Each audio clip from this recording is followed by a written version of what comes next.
Mengenal lokasi tempat tinggal. 1. Lokasi. Lokasi merupakan letak objek di permukaan bumi. Lokasi dibedakan menjadi lokasi absolut dan lokasi relatif. Lokasi absolut merupakan letak yang bersifat tetap terhadap sistem koordinat. Contoh dari lokasi absolut yaitu Indonesia terletak pada 6 derajat lintang utara hingga 11 derajat lintang selatan dan 95 derajat bujur timur hingga 141 derajat bujur timur. Letak ini tidak akan berubah selama sistem koordinat yang digunakan sebagai dasar perhitungan masih menggunakan garis ekuator dan meridian Greenwich. Lokasi relatif merupakan letak tempat yang dapat berubah karena keadaan di sekitarnya.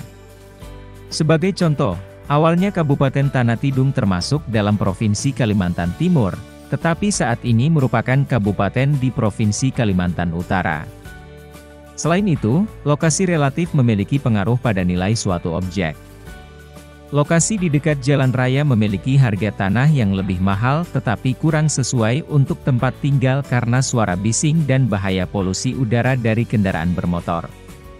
Oleh karena itu, dapat dikatakan bahwa lokasi yang berkaitan dengan keadaan sekitarnya memiliki kelebihan dan kekurangan. 2. Kondisi wilayah Indonesia.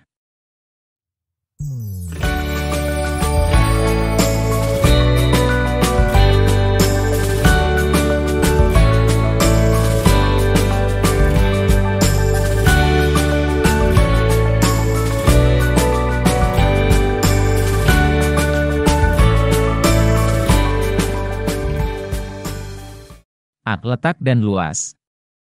Indonesia adalah negara terluas di Asia Tenggara dengan luas daratan sebesar 1.910.932,37 km persegi.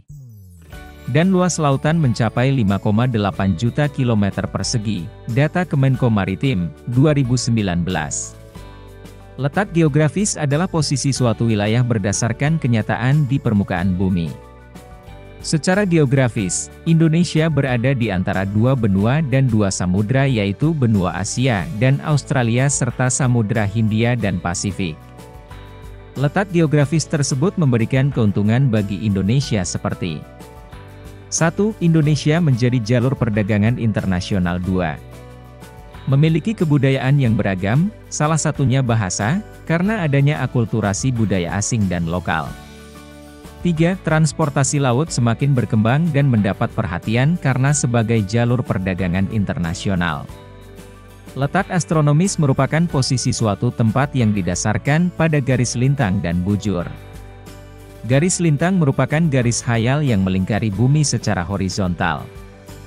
Garis bujur merupakan garis khayal yang melingkari bumi secara vertikal serta menghubungkan kutub utara dan kutub selatan. Sebagai contoh, Indonesia memiliki letak astronomis 6 derajat lintang utara hingga 11 derajat lintang selatan dan 95 derajat bujur timur hingga 141 derajat bujur timur. Dampak letak ini menyebabkan perbedaan waktu sehingga terdapat 3 pembagian zona waktu di Indonesia. Penetapan 3 zona waktu seperti sekarang ini dimulai sejak 1 Januari 1988. Penetapan zona waktu tersebut menyebabkan perbedaan waktu beribadah, jam beraktivitas, dan tantangan komunikasi antar zona waktu. Berikut merupakan pembagian wilayah berdasarkan zona waktu di Indonesia.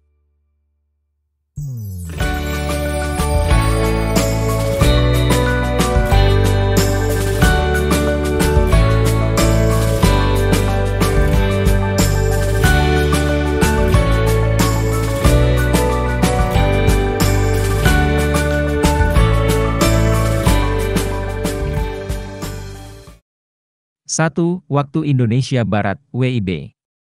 Zona waktu ini berdasarkan garis meridian pangkal 105 derajat bujur timur. Wilayah zona waktu ini mencakup provinsi di Pulau Sumatera, Jawa, Kalimantan Barat, dan Kalimantan Tengah. 2. Waktu Indonesia Tengah, WITA. Zona waktu ini didasarkan pada meridian pangkal 120 derajat bujur timur. Cakupan wilayahnya meliputi Provinsi Kalimantan Timur, Kalimantan Selatan, Bali, Nusa Tenggara Barat, NTB, Nusa Tenggara Timur, NTT, dan provinsi-provinsi di Pulau Sulawesi. 3. Waktu Indonesia Timur, WIT. Zona waktu yang didasarkan pada meridian pangkal 135 derajat bujur timur. Wilayah zona waktu ini mencakup provinsi di Pulau Papua dan Maluku. B. Cuaca dan iklim. Cuaca merupakan kondisi rata-rata udara di suatu wilayah yang relatif sempit dan dalam waktu yang singkat. Sedangkan iklim merupakan kondisi cuaca rata-rata tahunan pada wilayah dengan cakupan yang luas. Contoh dari cuaca yaitu, suhu udara di Kabupaten Bantul pagi ini mencapai 24 derajat Celcius. Kemarin Kabupaten Brastagi diguyur hujan deras, sore ini terjadi hujan lebat disertai angin di Kabupaten Bogor dengan arah angin dari selatan dan kecepatan mencapai 25 km per jam. Contoh iklim yaitu, Indonesia beriklim tropis. Pada tahun 2017 suhu udara rata-rata di Yogyakarta yaitu 26,05 derajat Celcius, dan rata-rata curah hujan terjadi pada bulan November sebanyak 692,50 mm kubik. Indonesia memiliki iklim tropis yang terdiri dari dua musim yaitu musim hujan dan kemarau. Musim hujan biasa terjadi antara Oktober-Maret, sedangkan musim kemarau terjadi antara bulan April-September. Arus angin yang banyak mengandung uap air bergerak dari Samudra Pasifik melewati Laut Cina Selatan menyebabkan musim hujan di Indonesia terutama wilayah bagian barat. Semakin ke timur curah hujan semakin rendah karena hujan telah banyak jatuh dan menguap di bagian barat. Keadaan iklim dapat diamati dengan memperhatikan unsur-unsur cuaca dan iklim. Unsur-unsur tersebut antara lain, penyinaran matahari, suhu udara, kelembaban udara, angin, dan hujan. Iklim berpengaruh dalam kehidupan manusia seperti pada sektor pertanian. Tanaman tropis memiliki banyak varietas yang kaya akan hidrat arang terutama tanaman bahan makanan pokok. Berikut pengaruh unsur-unsur iklim terhadap tanaman. 1. Penyinaran matahari. Penyinaran matahari adalah lamanya matahari bersinar cerah yang dihitung dari matahari terbit hingga terbenam.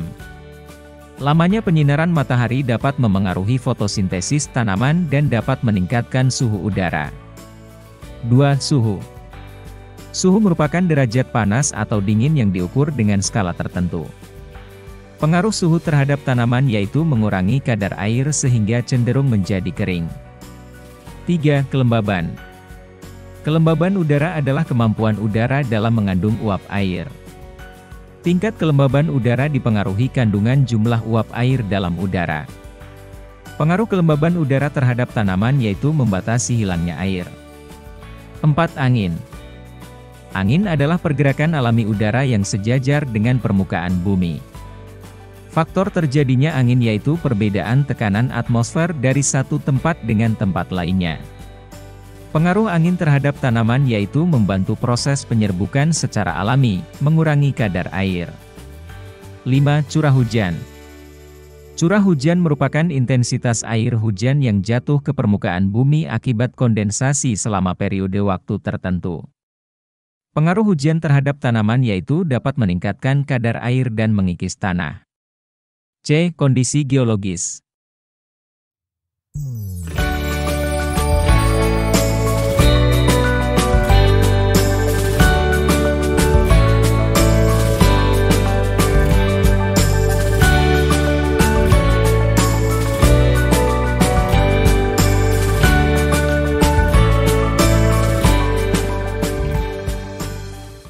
Letak geologis adalah posisi suatu wilayah yang didasarkan pada struktur geologi atau susunan batuan di sekitarnya. Secara geologis, Indonesia dilalui dua jalur pegunungan dunia yaitu pegunungan Sirkum Pasifik dan Sirkum Mediterania. Letak tersebut menyebabkan Indonesia memiliki banyak gunung api aktif. Jalur pegunungan di Indonesia membentang dari ujung utara Sumatera memanjang melalui pantai barat Sumatera, melewati Pulau Jawa, Nusa Tenggara, Banda, Sulawesi, dan Halmahera. Jumlah gunung aktif di Indonesia sebanyak 127 gunung api. Aktivitas vulkanik yang intens di Indonesia terjadi karena pertemuan tiga lempeng dunia. lempeng Eurasia di sebelah utara, lempeng Indo-Australia di sebelah selatan, dan lempeng Pasifik di sebelah timur. Pertemuan lempeng tektonik dapat menyebabkan patahan, retakan, dan kerusakan pada kerak bumi yang memungkinkan magma mengalir ke permukaan bumi dan terbentuk gunung api. Aktivitas ketiga lempeng tersebut juga membuat Indonesia menjadi wilayah yang rawan terjadi gempa bumi. Selain dampak negatif, letak geologis Indonesia juga memberikan dampak positif seperti tanah menjadi subur terutama di kawasan dekat gunung berapi karena banyak mengandung unsur hara. Memiliki keanekaragaman flora dan fauna. Bagian barat Indonesia terdiri dari lempeng yang berasal dari negara-negara Asia, sehingga memiliki kesamaan dengan jenis flora dan fauna di Asia.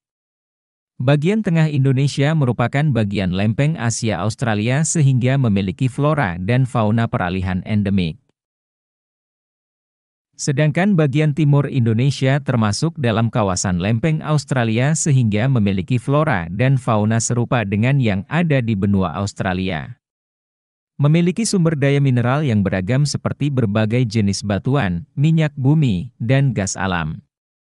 3. Pemahaman lokasi melalui peta.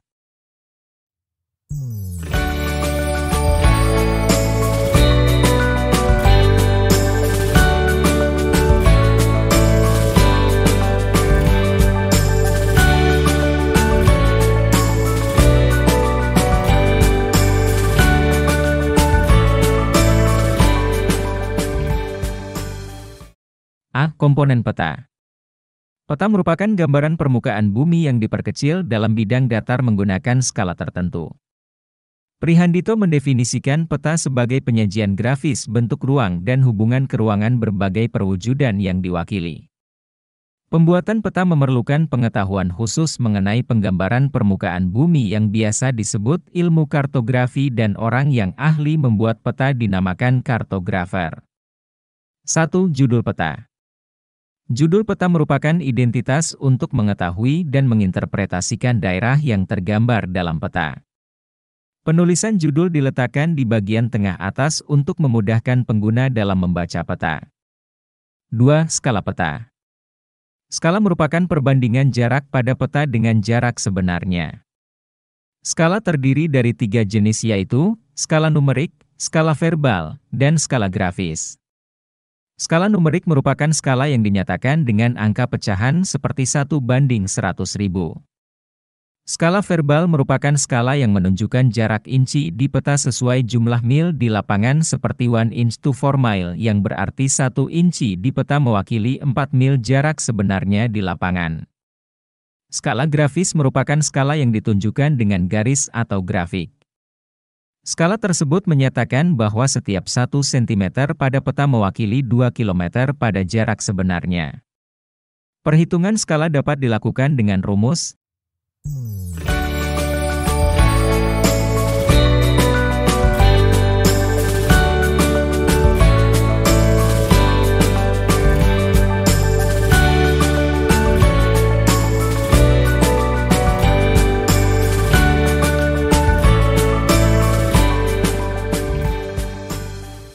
3. Simbol peta.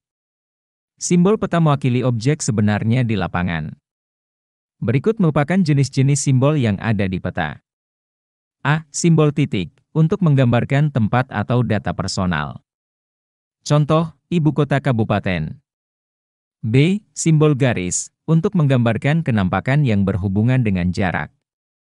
Contoh, rel kereta api, sungai. C. Simbol area, untuk menggambarkan objek yang memiliki luas tertentu. Contoh, rawa, danau.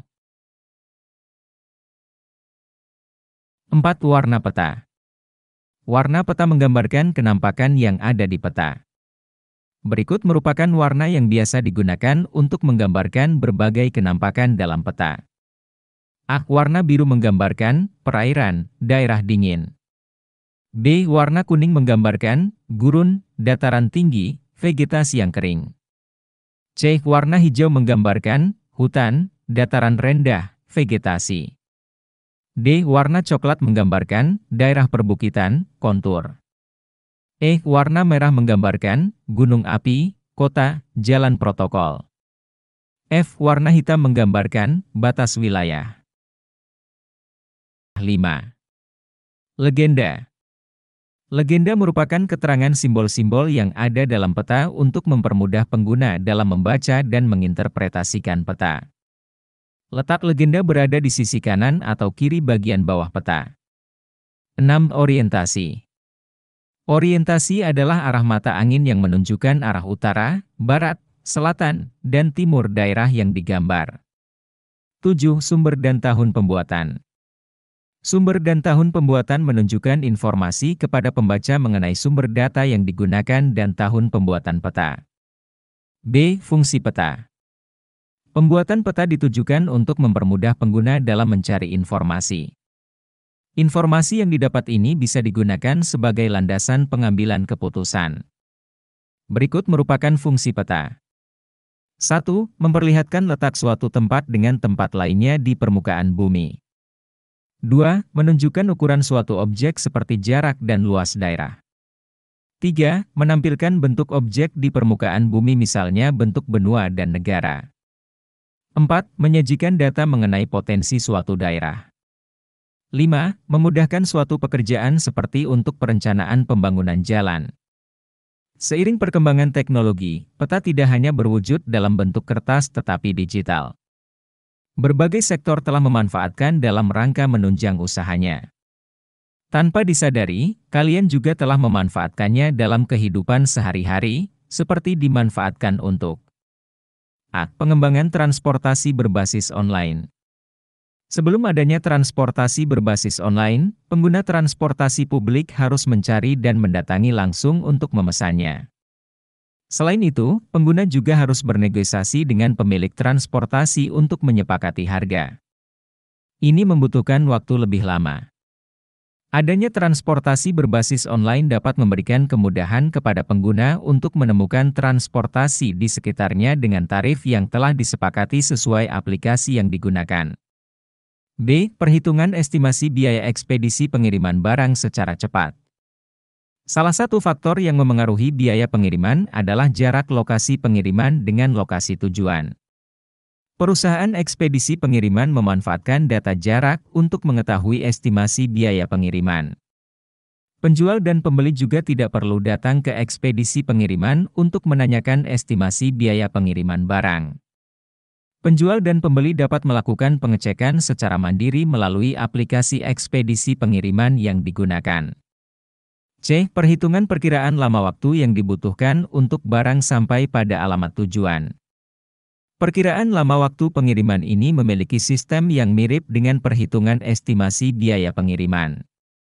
Data jarak, lalu lintas, dan jenis transportasi saling terintegrasi sehingga dapat menghasilkan estimasi waktu pengiriman hingga barang dapat sampai pada alamat tujuan. D. Memudahkan menemukan alamat tujuan. Ketika memesan makanan secara online melalui aplikasi pemesanan, penggunaan peta digital memudahkan pengemudi, driver, dalam menemukan restoran yang dituju. Setelah makanan siap diantarkan, pengemudi akan mengantarkan makanan ke alamat pemesan yang juga memanfaatkan peta digital. Selain itu, posisi pengemudi juga dapat terpantau dari layar handphone. Peta digital juga dimanfaatkan sebagai pengganti denah dalam undangan. Penulisan alamat tujuan pada undangan biasanya dilengkapi dengan denah. Seiring perkembangan teknologi, banyak undangan yang dibuat dalam bentuk digital. Alamat tujuan yang dicantumkan dalam undangan digital memanfaatkan peta digital yang dibuat dalam bentuk barcode atau tautan yang akan menghubungkan dengan alamat tujuan. E. Menyajikan berbagai alternatif jalan yang dapat dipilih agar waktu lebih efisien. Seseorang yang akan menuju lokasi tertentu dapat memilih dari berbagai rute jalan yang disajikan. Kondisi kepadatan lalu lintas juga dapat ditampilkan sehingga pengguna dapat memilih rute yang efisien dan cepat untuk sampai ke tujuan.